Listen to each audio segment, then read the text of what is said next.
I woke up in bed at like 2 o'clock in the morning. I hadn't been out drinking the night before, but it was like the walls are moving and stuff around you. But this was a little bit more severe. Later on that day, I went to at that point, just my normal doctor, just to see, what was going on. And so I went for an MRI, and the doctor had said, we can't officially call it MS, but I've seen enough brain scans to know that where the lesions on my brain were, that you have MS. I didn't have any physical limitations at all, because I could, in essence, hide it very easily from whoever, because I didn't have any stuttering or speech problems. I could play sports, run. One of my passions is photography, and I've been taking photos since high school. Nothing was affected initially,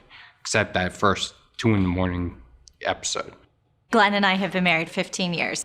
It was a while after he was diagnosed before cognitive issues started showing up. And I started noticing that he would be forgetful of a word, or trying to think of a TV personality or something and couldn't come up with a name, and that was very unusual for him. I didn't want to overreact, but then, some other things started showing up. It would take him a little bit longer to get going on a sentence, and it was more than just a stutter. When he spoke, his stories would just kind of go on and on. There wasn't really a start, middle, and end. And I think that's when I was finally like, I think there's something more going on here. Cognition is the most complicated human construct that there is. It really consists of the ability to take information from the environment and attend to that information, sustain that attention, and if that information is important, to learn it and then store it somewhere in the brain so that it can be processed later on. So really it consists of taking information, storing it, processing it, and acting on that information. All of that is cognitive processing. MS is very individualized, so you see a lot of variability, but in general you can have some general rules about the types of cognitive problems. So processing speed seems to be an area that's pretty common. Learning and memory is also probably the area that's been studied the most. And the problem seems to be primarily in a difficulty learning information to begin with, as opposed to retrieving information from long-term storage, or perseveration, coming up and resisting other alternatives. You might know what the right answer is, but you can't plan how to do the right answer. These are very significant problems, and which are often interpreted by the patient or the family as a memory problem.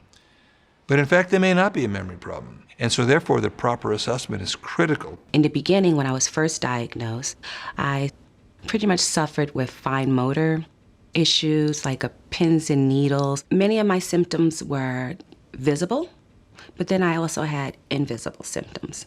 The invisible symptoms were more so in terms of my emotional well-being, as well as the pain that I was feeling. As my symptoms started to change, it made me wonder in terms of what my journey of MS is going to be like. When I had mobility issues, immediately I was thinking, okay, will I ever be able to walk again? Will I ever be able to go to work again? Things like that. And I'm a single woman. I don't have anyone, I don't have any kids, and it's just me. So if I can't do it, how does it get done? It made me start thinking about what's my future's gonna be like. And then on top of having those thoughts, I'm going through everything that's going on in my workplace. I found it harder and harder to get to work. Once I got to work, I found it harder and harder to concentrate. I'm very social. As long as there's gas in my car, I'm gone. But the thrill of getting in my car and traveling and going somewhere new and even seeing friends, I didn't want to. And this became my routine. Mood is the internal, persistent, subjective, emotional state of the person. And there's disorders of affect, which is the external expression of mood. For example, if one has a depression, one will feel sad most of the day, nearly every day, and lose interest in all the things you're usually interested in. It's associated with concentration and attention impairments, low self-esteem, and sometimes, in severe cases, suicidal ideation. Depression is sadness, but it could also be irritability, and sometimes you get a combination of the two. So a loved one starts noticing a change in the person's behavior. They become a bit more short-tempered or a bit snappy. They do things that are out of keeping with their usual character. You might be sleeping badly, your appetite changes. You can lose your sexual drive. When it becomes, depression becomes more severe, you have thoughts of self-harm. Another disorder of mood that occurs in multiple sclerosis are anxiety disorders. It's not known what the prevalence of many anxiety disorders are in MS, but we do have a number of research studies that have demonstrated that clinically significant levels of anxiety, that is, a level of anxiety that will kind of cause the person a great deal of distress and impair their functioning, is highly prevalent in MS. And I guess it's no surprise that MS could precipitate anxiety. It's an uncertain, unpredictable disease, and the person has to deal with things that they've never had to deal with before. I was trained as a doctor, and I had just come back to the States so that my kids would start high school here. With the mood changes, it was difficult, but it became more apparent when I started fighting with my husband without no reason. The relationship with your husband or your significant other can become really strenuous, because at the beginning there's no understanding why things are happening the way they were, and you end up fighting until you realize, like, okay, hold a second, this is not our usual relation, what's going on there. Last year was really bad. I would get really upset when it was 4 o'clock in the winter and it was dark and I was alone, and he would come up home and I would just explode without no reason. We decided that maybe part of the problem was that I was alone in the house. I realized I was having cognitive changes when I started forgetting things that I needed to do. The worst was one when I almost burned the house because I had forgotten I was cooking. I brought it up to my boss because I was worried about keeping up with the workload that I have. And she said, but you're doing fine, there's no trouble. I was talking to her and I said, the problem is that I started at this level, and I know I have come to this level, and it may be that this level is the normal for the rest of the people, but for me, it's not. Both disorders of mood and cognition are very prominent symptoms of MS. Epidemiological studies on the frequency of how often these disorders occur in MS suggest that severe disorders of mood occur in up to 50% of persons with MS. Disorders of cognition also occur in between 50 to 60% of persons with MS. There's fairly robust evidence now to show that depression is a brain disease in multiple sclerosis. With mood, it's more complex because of the lives that we lead and how social factors can influence how we feel. That said, there's now a growing brain imaging database showing that particular changes in the brains of MS patients are linked to depression. It is a very complex question to try to address what causes changes in mood and mood disorders in MS. We know that it is highly likely that some of the mood disorders, particularly depression, are caused by living with an unpredictable disorder that can exacerbate, remit, progress, and there is a great deal of uncertainty that the person with MS has to adjust to in living with this disease long term. The relationship between disease-modifying therapies and depression in MS is very clouded. It was thought earlier on that the interferons could precipitate and cause depressive episodes in MS. Subsequent research has not found that that clearly is taking place. When it comes to mood and cognition in people with MS, we think they're overlapping conditions. We think that mood can cause cognitive impairment of its own.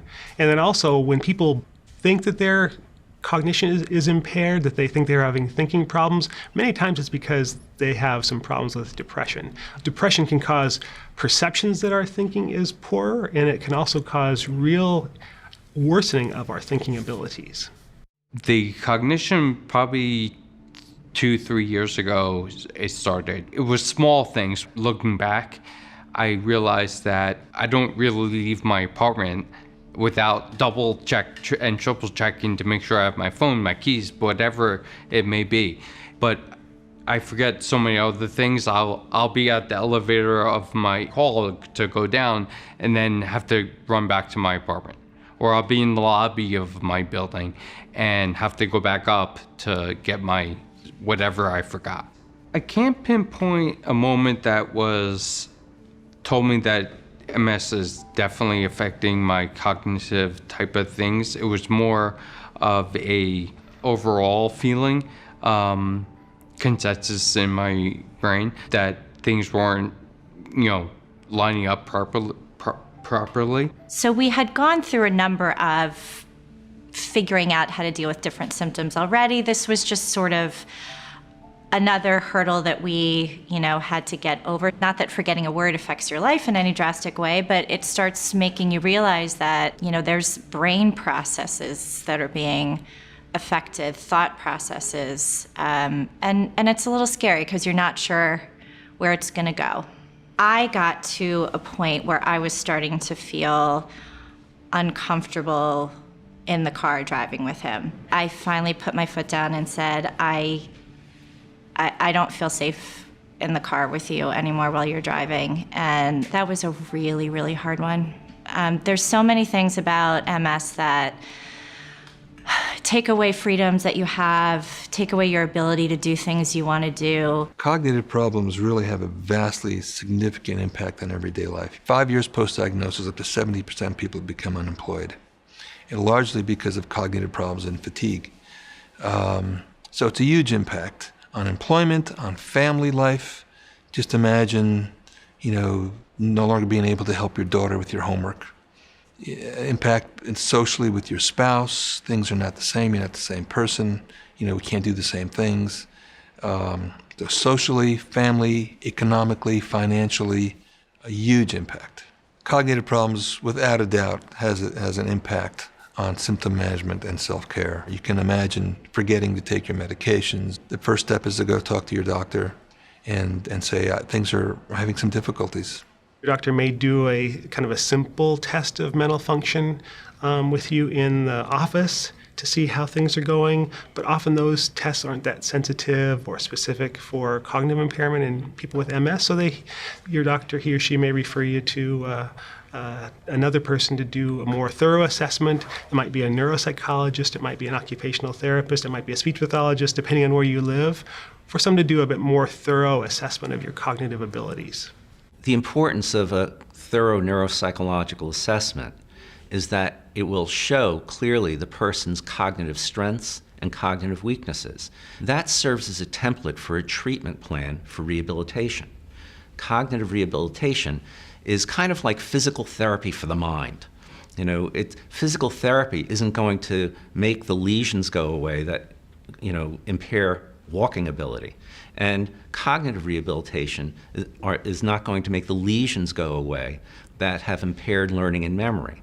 But physical therapy can significantly improve walking and balance. And cognitive rehabilitation can help the person learn by using their cognitive strengths to compensate for their cognitive weaknesses.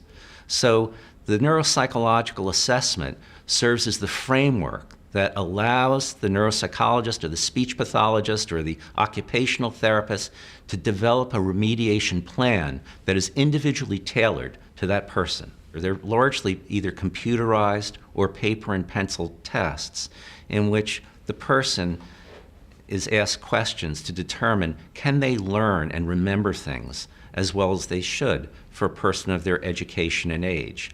Can they attend to and concentrate as well as they should for a person, again, of their education and age. Differentiating cognitive problems from MS to normal aging is complicated and really requires a sophisticated evaluation. The number one problem in MS perhaps is processing speed. The number one problem aging is processing speed. A lot of cognitive rehab focuses on compensating for the problem, and we have specific techniques that we can do that, and they can be very effective. If in fact you're having difficulty processing information because of slow processing speed, we have ways to help you process, make sure you process that information. If you process the information, you can then learn it. And if you learn it, you can then remember it. That's compensating for a problem. Is that making your processing speed faster? No. But it's working with your processing speed issues to make sure you're effective in everyday life. And I think that that's the best way right now to deal with cognitive problems with persons in MS. It's been more of processing speed, like it takes me longer to think or to see or to follow the steps, to realize what steps I need to take. And also it takes me longer. If I read something, sometimes I don't realize what I'm reading and I have to reread it. The other thing that we realized that I had to stop was driving because I started getting lost. Or all of a sudden I would be in a place and I would look around and I say, where am I going? What am I doing? You know, it took me a couple of years to talk to my doctor about it. I told him, you know, I have these issues. It would be nice to know if it's really true or if it's just my imagination that I'm just getting, you know, too tired to do stuff. People think that fatigue is strongly associated with cognition. For example, when someone feels tired, they assume that they don't think as well. As it turns out, if you ask someone to complete certain tasks of memory or attention, they actually can rise to the occasion even if they're feeling tired. On the other hand, if they're doing a task that requires a lot of vigilance and they're paying tremendous attention, over a period of time, their performance on that task will slow. That's known as cognitive fatigability. But most people, when they describe fatigue or mental fatigue, they're more describing a perception of how they feel as opposed to, gee, I'm slowing down over a 5-minute interval. So we're still trying to dissect how that experience of fatigue really translates into real-life functioning. People appear to be able, under certain circumstances, to get the cognitive task done if they give themselves enough time. That's key. If they try to be as calm and non-stressed as possible, and if they can kind of eliminate distractions. People with MS have fatigue that can be very difficult to deal with, and people with MS can have cognitive challenges. How the two relate is not straightforward. No doubt there is an overlap, but it's not a one-to-one connection. One day at my doctor's office, you know, a simple question from my doctor of, so how's it going? In that moment, I just started to cry. And my doctor kind of looked at me and she's like, you know, you don't look like you. And of course, that made me cry even more. And in talking to her, I kind of realized, you know, it's been months I've been feeling this way. This feeling of not me, of not wanting to go out, not wanting to be with friends, not wanting to do much of anything but be in my bed underneath the covers. Hopefully just turn my brain off and don't think about anything. But trying to work through it got harder and harder. My doctor was like, understand, yes, life will throw you all kinds of curveballs, but having MS also can bring about emotional changes in you. It was like hearing it for the first time when she told me, you know, and I kind of sat back and was like, you're right. I'm chalking it up to all of this being just life, but it could be the MS. So as my doctor and I started talking about, you know what, maybe you have a bit of depression. You ever thought about that? And at first I was like, nah, it's not depression. as I have tears falling down my face. Individuals who become sad can also withdraw. They may lose interest in activities that formerly gave them pleasure. They don't want to engage in things that they used to enjoy. And those kind of changes are often noticed very quickly by a spouse or by children. Depression is also going to affect other people in that person's life as well, their spouse, their children. So you're really looking at a syndrome that is very significant, that can determine all aspects of a person's life. There has been a number of studies that have found that depression, particularly severe depression, is associated with poor performance at work in persons with MS and job loss. There have been a number of treatment studies to date that have demonstrated that both antidepressant therapy and psychotherapy, particularly a type of psychotherapy called cognitive behavioral psychotherapy, has been found to be effective in ameliorating the symptoms of depression and MS. So there are options out there for successful treatment of mood disorder and MS. Then there's also cognitive behavior therapy. There's a clinical trial in which they compared CBT to one of the selective serotonin reuptake inhibitors, one of the antidepressant drugs, sertraline, Zoloft. And they found that CBT and the medication were equally effective. And you don't get the side effects from CBT, of course, that you might get from antidepressant medication. There's another interesting finding that CBT can be administered over the telephone effectively to MS patients. And I think that's a very important result, because we know that our patients can have difficulty coming into clinic. When my doctor first talked about the idea of medication, I'll be honest, I was a little bit resistant, just a little bit, because there's sometimes a stigma that comes with the word depression. So my doctor also gave me something, as she put it, just to take the edge off. And it worked. You know, it wasn't one of those things where it worked just like that. No, it wasn't a quick fix. But I noticed that in time, in days, I didn't want to stay in bed as long. I wanted to go out, maybe take a walk. I wanted to go out and drive somewhere in my car again. Things that I like to do, I wanted to do again. Wanted to hang out with my friends again. And then it got to a place where you couldn't keep me in the house. All I wanted to do was be out in the world again.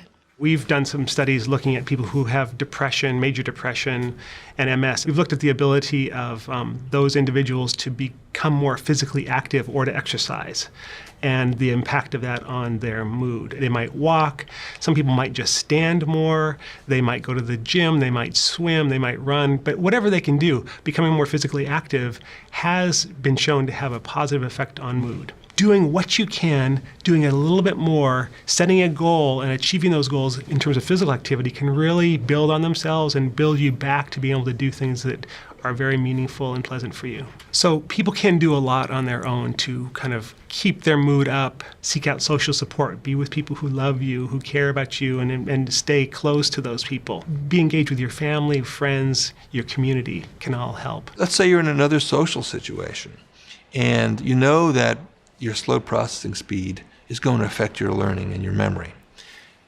And you're at a party and there's a lot of noise. Stop people. Say, let me make sure I got that right.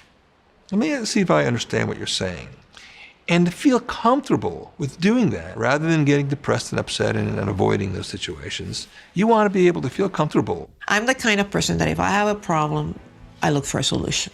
You have to look what works for you, but if you know you need help, you have to find it, because it makes a lot easier your life. We discussed that a company having a dog would help, since we had dogs before, and it was quite a while since we had a dog.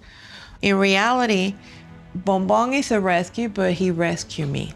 He's all love, so he only wants to give you love, and he wants to receive love. So in that sense, it really calms you down. I don't feel that alone. I don't feel that depressed. I don't get that anger inside me that much. And the other good thing about the dog is that he had made me move again, which I was staying mostly sitting down, working in the computer, or at bed, working in the computer. He makes me get up, to feed him. He makes me get up to get him out, to the yard. Even though I don't walk him, I roll on my scooter and he walks around.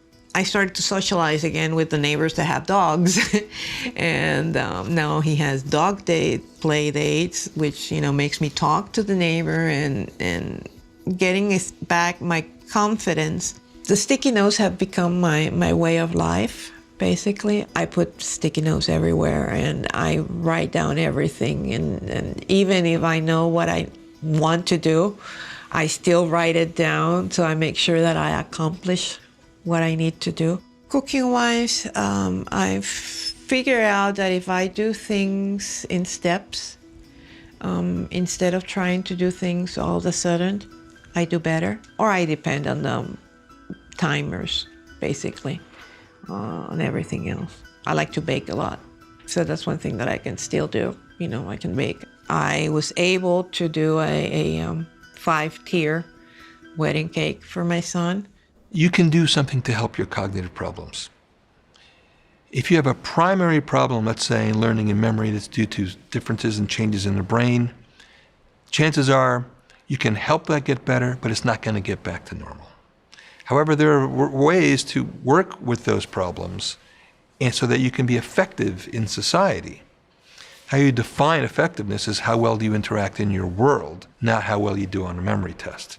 When it comes down to cognitive impairment and what to do about that, we can think of it in kind of two broad domains. One is kind of how do I compensate for the impairments that I have? And the other is, can the brain improve?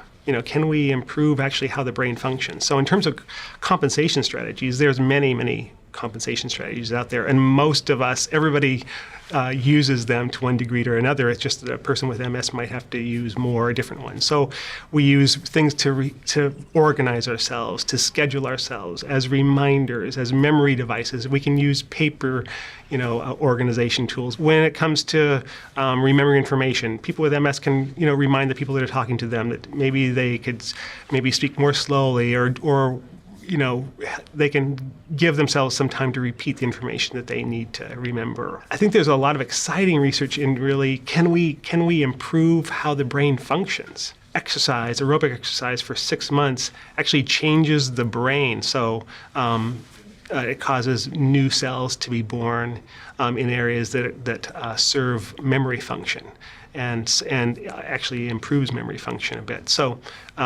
we're excited for the potential of aerobic exercise to improve learning, memory, and probably especially speed of information processing. There is quite a bit of research now to show that there are behavioral techniques to improve one's learning and memory. But they can really help in everyday life. So if we know that the problem is in initial learning of information, then what we do is make sure you learn to begin with. So there are lots of different ways to do this. One way is to space learning trials apart. So let's say you're reading a newspaper. So let me read this article 3 times so I get it right. Well, we know if you read it 3 times, spaced apart by, let's say, 15 minutes, you'll remember that information better than if you just read it 3 times in a row. There have been several randomized clinical trials that have been published that have shown that verbal learning and memory problems can be remediated in persons with MS. And those improvements in verbal learning and memory are associated with changes in the brain on functional magnetic resonance imaging, showing better network connectivity in the brain. Cognitive reserve refers to the ability of our brains to kind of work around areas of impairment. And some people are able to do this more, some people are able to do this less. And what we know is that there are some things that are kind of hardwired, maybe genetically, like how large your brain is, how many different pathways it has. And some things are based on our environment, like in our childhood, how far did we make it in school? Did we study music? So some of that's kind of in the past. But the exciting thing is that we seem to be able to even shape our cognitive reserve later in adulthood. So the extent to which we travel, the extent to which we use our minds, stimulate our minds, do exciting, challenging mental activities seems to also improve our cognitive reserve. And the more cognitive reserve we have, the more our brain is able to kind of find pathways around areas that might get damaged and be able to kind of serve that function. We kind of still get from A to B, but in a different route. If you have a problem with your arm, it starts to hurt, you go to the doctor because maybe there's something going on, maybe they can help.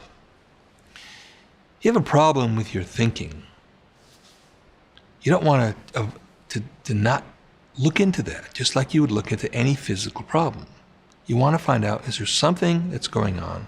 What is it? And what can I do about it?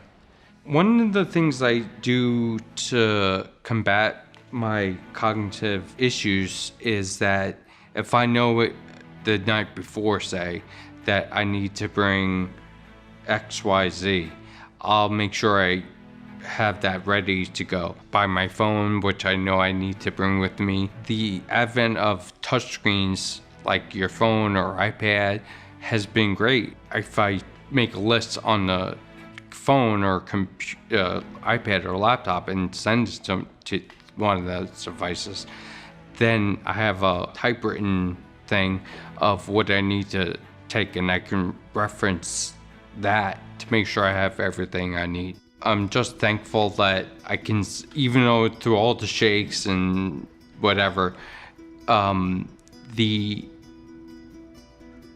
cognitive issues and the physical limitations, I'm grateful that had not robbed me of being able to see the picture I want to take and picture I am still able to take.